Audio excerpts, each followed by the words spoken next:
Waffle জিনিসটা খুব expensive এবং এক্সক্লুসিভ, তাই না? সচরাচর এটা কিন্তু স্ট্রিট ফুডে দেখা যায় না, বাট রিসেন্টলি এটা কিন্তু অনেক ভাইরাল হচ্ছে। অনেকেই ট্রাই করছে অলিতে গলিতে এইগুলো ওপেন করার জন্য।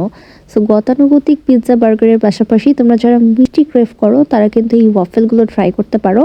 মিষ্টি খাবারের মধ্যে আমার অন্যতম পছন্দের একটা আইটেম হচ্ছে এই ওয়াফেল।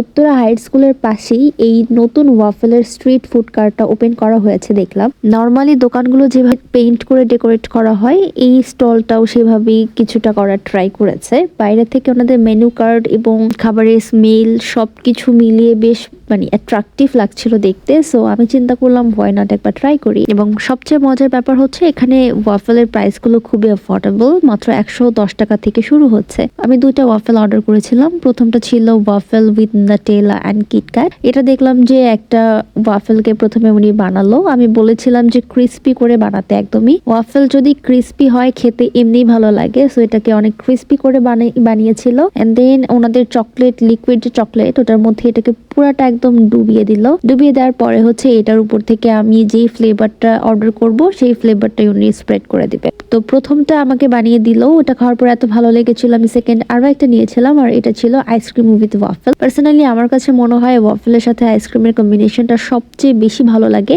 বিকজ ওয়াফেলটা যেহেতু একটু মিষ্টি, অনেক বেশি চকলেট থাকে। সো খেতে খেতে না একটা পর্যায়ে একটু মুখ ফিরে আসে।